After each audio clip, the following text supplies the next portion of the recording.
Peggy Loop, j'ai 49 ans. J'ai co-repris Hydrosystème, qui est une société qui travaille dans le domaine de l'hydraulique mobile et l'hydraulique industrielle. Vente, maintenance, réparation, conception, assemblage de systèmes hydrauliques. Frédéric Perrault, 52 ans, basé sur 6 agences, donc 5 présentes en métropole et une sur l'île de la Réunion, donc pour pouvoir là se diversifier sur l'hydraulique navale. J'ai créé ma première start-up en 98, j'en ai eu plusieurs. C'était des super aventures, donc forcément en start-up on part tout seul et puis on finit un peu plus gros. Je les ai à chaque fois vendus puisque je suis plutôt un créateur d'entreprise. Je suis un développeur évidemment, mais en tout cas cette partie création, c'est une partie qui m'intéresse beaucoup. Et puis finalement, au hasard de la vie dans le parcours, j'ai fait des rencontres qui m'ont amené à un moment à bifurquer pour retourner vers les grands groupes. Découvrir les grands groupes, puisque j'en avais jamais connu avant, puisque j'avais été mon propre employeur. Et puis j'ai fait ça pendant 12 ans, en dirigeant des structures de TI et même de grands groupes, avec beaucoup de salariés, avec des process complètement différents de ceux que j'avais connus avant, ce qui m'a beaucoup intéressé, ce qui m'a cultivé aussi. Mais finalement, au bout de 12 ans, je me suis rendu compte que mes vrais amours, ils étaient dans ce que j'avais connu auparavant, et surtout dans des structures à taille humaine. Et c'est ce qui m'a fait choisir de retourner vers la PME et des structures plus petites, sans pour autant repartir comme je l'avais fait beaucoup plus jeune sur des startups, parce que ça c'est quand même un truc de dingue. Et donc en partant déjà d'une base établie, d'une société établie, ça me semblait plus naturel et plus accessible.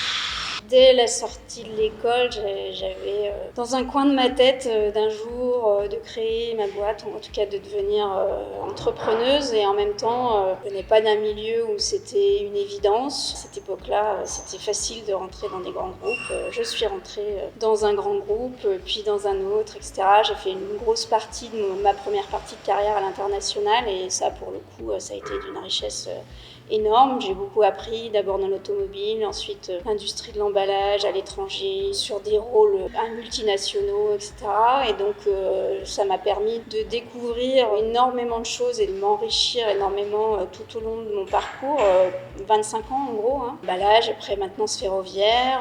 Et puis petit à petit, et notamment à partir du moment où j'ai commencé à diriger des grosses entités, être dans des positions de direction générale, je me suis dit que j'ai fait partie de réseaux d'entrepreneurs, et je me suis dit que d'une part c'était certainement à ma portée, et d'autre part ça m'intéressait. Petit à petit, l'idée s'est renforcée. Alors familialement c'était pas forcément évident de le faire à ce moment-là, c'était il y a à peu près 10 ans. Ça a mûri, et donc en 2019, c'est devenu une évidence, c'est-à-dire que voilà, les grands groupes, j'avais vu plein de choses, j'étais arrivée au constat que j'avais envie de devenir ma propre patronne en gros. D'où la décision de reprendre une entreprise, et donc plutôt de reprendre la même chose que Frédéric, c'est-à-dire dans un constat où ça paraît plus accessible, plus simple, plus rapide aussi, à notre âge entre guillemets, de reprendre une entreprise que d'en créer une. Ça paraît, et je pense que quelquefois il y a des choses qu'on découvre et qui sont pas si simples, mais de fait c'est quand même plus simple, je pense. C'est un processus qui, en temps moyen, dure 2 ans. Nous, c'était relativement tôt à l'intérieur de cette période de 2 ans, puisqu'on a, moi, ça faisait 4 mois que je cherchais des entreprises. J'en avais déjà rencontré plusieurs. De mémoire, en 4 mois, j'ai examiné plus de 200 entreprises. Donc, j'avais déjà émis des LOI. Enfin, il y avait aussi d'autres projets en parallèle. Je parle d'hydraulique aujourd'hui, mais j'ai failli faire de la miroiterie. J'ai failli faire du cristal avec un petit compétiteur de baccarat. J'ai failli faire des structures en titane pour des voitures de course. Tout ça, c'était en même temps. Donc, vous mélangez ça et vous êtes juste dans un checker de dingue. Donc ça, c'est le souvenir que ça me laisse. Moi, je cherchais une entreprise industrielle, forcément, pas une société de service, parce que je sais vendre du produit, puis j'aime ça, et puis j'aime le produit, j'aime le toucher, j'aime transformer. Dans le service, on est déjà sur l'immatériel, donc c'est quand même beaucoup plus compliqué. Ou en tout cas, c'est un métier que je connais pas, donc je cherchais vraiment une entreprise de produit. Une PME qui soit d'une taille certaine, déjà un peu établie, de sorte à ce qu'on ne reparte pas à zéro en mode start-up. Ce que je disais précédemment, qui est quand même des assets et puis un savoir-faire fort. Et puis surtout, un vrai potentiel de croissance. La solidité financière de l'entreprise, sa maturité, sa taille aussi, une manière à être dans une logique où on n'est pas en permanence 24 heures sur 24 au quotidien dans le métier, mais bien en logique de développer autour, sur la base du métier. Ça implique d'avoir une taille supérieure au moins à 15-20, et donc moi ça faisait partie de mes critères. Évidemment l'activité, et pour moi il était important que ce soit une activité dans laquelle je puisse apporter mon expérience, donc en tout cas industrielle, ça c'est sûr. Moi il se trouve que j'avais beaucoup travaillé dans la maintenance et typiquement Hydrosystème était très intéressante de ce point de vue-là. Je cherchais une entreprise à reprendre, Peggy aussi, mais chacun de notre côté. J'ai rencontré Hydrosystème et les cédants, et donc l'entreprise était à vendre. Ça a tout de suite matché très très vite avec un des deux cédants que j'ai rencontré, puis qui continue d'ailleurs à nous accompagner aujourd'hui au long cours. Et j'ai tout de suite vu le potentiel de croissance de l'entreprise. Donc c'est vraiment ce que je cherchais, une entreprise qu'on peut tripler, quadrupler, quintupler, avec un potentiel de dingue. Donc vraiment un avion de chasse, et c'est ce que j'ai vu dès les premiers jours et dès la première découverte. J'ai fait une visite de l'entreprise et finalement ça m'a un peu tracassé le week-end. Je me suis retourné vers l'intermédiaire lui disant il y a un projet pour 2 personnes en réalité, parce qu'on peut la tripler l'entreprise, mais elle a besoin à la fois de pouvoir créer cette croissance mais aussi de pouvoir l'accueillir. Parce que je peux être dehors tous les jours chez les clients, plus proche du produit pour aller la tripler. Si l'entreprise n'est pas capable d'accueillir cette croissance, à ce moment-là, ce ne sera que des promesses non tenues. J'ai beaucoup réfléchi le week-end en me disant que c'était finalement un projet dans lequel je pourrais rentrer avec un directeur général pour accompagner cette croissance, ou potentiellement un projet pour 2 personnes à partir du moment où il y aurait une complémentarité. Donc je me suis retourné dès le lundi vers l'intermédiaire en lui disant finalement, est-ce que vous pensez que dans mes concurrents, entre guillemets, ceux qui étaient face à moi pour éventuellement acheter l'entreprise, est-ce que vous pensez qu'il y a quelqu'un avec qui je puisse m'entendre? Là, il a été relativement net en me disant non, je vous ai déjà un peu côtoyé, je pense que vous entendrez avec personne. Mais par contre, quelque part, il y a potentiellement quelqu'un avec qui vous pourriez vous entendre, qui est aussi à la recherche, et que c'est là où il m'a cité le nom de Peggy. On s'était déjà rencontrés dans nos carrières respectives une fois, parce qu'on avait été conférenciers tous les deux quand on travaillait, toi à la SNCF et moi dans l'automobile. On avait fait des conférences sur la transformation digitale, l'usine 4.0, etc., où on témoignait pour les entreprises qu'on pilotait et dirigeait. Puis voilà, c'est comme ça que l'association a commencé, et c'est ça qui a fait le démarrage de l'histoire, on va dire, ce qui est très original parce qu'il n'y a pas un seul des parties prenantes qu'on a croisé là-dedans, banques, fonds d'investissement, etc., partenaires, conseils, qui nous ait pas dit plutôt que c'était très original et que c'était quand même une rencontre un peu improbable, s'ils n'avaient jamais vu ça. Je pense qu'il y a autant de reprises différentes qu'il y a d'entreprises à reprendre. Bon, c'est sûr, on a apporté notre originalité, c'était celle-là. Voilà. Je me souviens même avoir vu un grand cabinet de conseil très connu me dire « Mais Frédéric, si jamais vous partez dans cette solution d'association à 2, un peu hétérogène, complètement original, machin, etc., vous connaissez pas, je vous aide pas et je vous suis pas. » Bon, on s'est quitté. Voilà.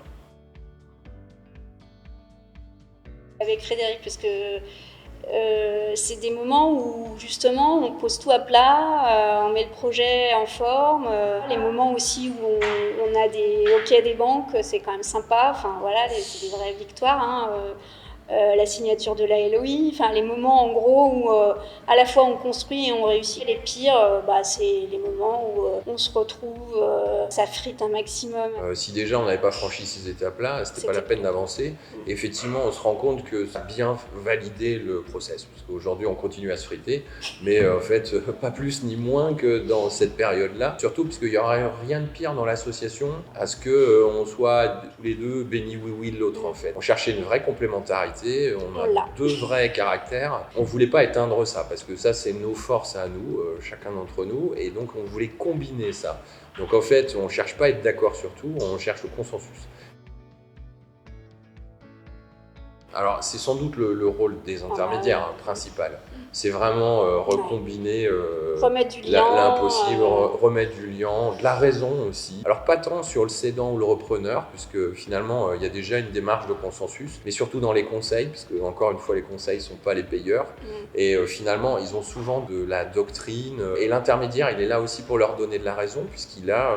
lui il a intérêt au consensus. Il a intérêt au consensus, il a un intérêt partagé entre le cédant et les repreneurs, et puis il a de l'expérience. Les conseils peuvent venir sur ce terrain de l'expérience en disant écoutez, vous êtes repreneur, vous êtes cédant, moi j'ai de l'expérience, je sais, j'en fais tous les jours. On avait tous les deux aussi des expériences d'acquisition de boîtes quand on était dans les groupes, etc. Donc en fait, ils ne pouvaient pas nous raconter non plus n'importe quoi, mais en tout cas, ils jouent assez facilement sur cette corde sensible. Et avoir l'intermédiaire au milieu qui sache dire on raconte pas n'importe quoi non plus, puisque moi c'est mon métier, je fais ça tous les jours, ça c'est un plus qui est hyper important. Il n'y aurait pas eu d'intermédiaire, c'était pas possible. On serait allé au clash. Évident.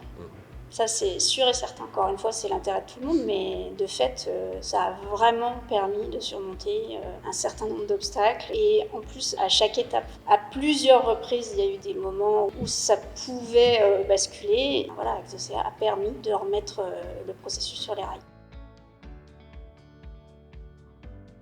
Le développement industriel et le développement humain qui va aller avec le développement commercial, notamment, qui prend en charge. Je m'occupe de la partie interne, de la gestion interne de l'entreprise, avec toutes ses dimensions, et la structuration, l'industrialisation de notre activité.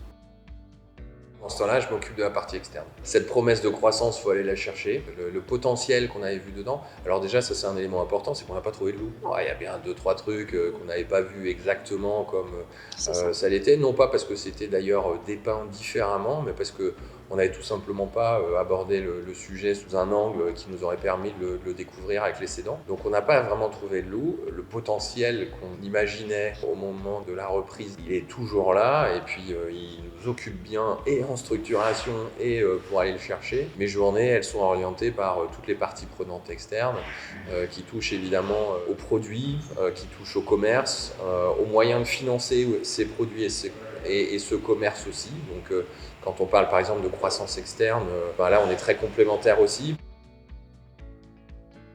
Dans quelques jours, ça fera 18 mois qu'on a repris l'entreprise. Et donc avec dans notre panier tout un tas de projets de développement, soit en cours, soit à venir, soit déjà menés. L'agence où on est aujourd'hui, c'est une agence que nous avons créée après quelques mois, 9 mois après notre arrivée.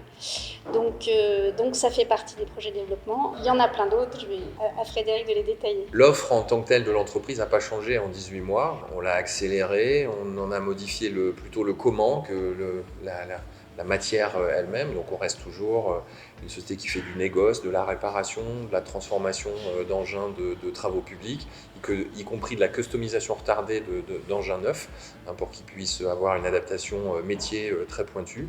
Donc c'est ce sur quoi l'entreprise avait déjà une renommée, et puis ce sur quoi on accélère. On a utilisé les talents et l'expertise de l'entreprise pour développer des lignes de produits propres qui sont des engins dédiés aux environnements les plus compliqués, les plus étroits, on va dire proches du milieu du TP, qui est celui sur lequel on réalise nos opérations de maintenance, afin de pouvoir porter des charges lourdes, donc ce qui nous amène à être Hydrosystème en toute modestie. On est constructeur de camions, mais constructeur du plus petit camion 4 roues motrices au monde, qui est un camion qu'on a déjà assez largement vendu. On en a vendu 200 unités. On va vendre très prochainement beaucoup de machines au Maroc, etc. Donc ce projet, en fait, autour de notre dimension constructeur, qui représente, on va dire, un quart de notre activité, ce projet prend bien corps. Il n'y a effectivement pas deux entreprises en une, pas une entreprise de négoce et une entreprise de produits. Tout ça a du sens. Tout ça se chaîne particulièrement bien, puisque ce qui fait le lien entre toutes les activités que nous menons, c'est la compétence en hydraulique, et qui est la compétence qui est reconnue par le marché, qui existait hier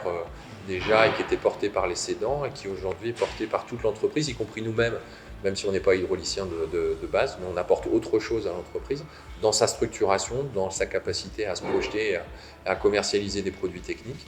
Et donc voilà, aujourd'hui on a en tout cas des perspectives qui sont à la hauteur de l'avenir qu'on avait construit pour l'entreprise, même si le modulo peut changer parfois, puisqu'on n'avait pas pensé croissance externe. On travaille sur la franchisation de notre entreprise, on n'avait pas pensé franchise du tout. On travaille sur le click and collect pour travailler sur le multicanal de vente dans la partie négoce, etc. Donc c'est des sujets qu'on n'avait pas tellement abordés. C'est plutôt le comment qui a un petit peu changé, mais en tout cas, la matière qu'on a récupérée d'hier, on la projette là où on imaginait la projeter. Et on reste très très serein par rapport à ce qu'on a écrit, imaginé dans le passé. Et nos partenaires, d'ailleurs, co-actionnaires, investisseurs ou banquiers, sont très confiants aussi dans le projet que nous portons et dans la manière dont on le porte. Donc après 18 mois, pour le moment, on a de cocher toutes les cases.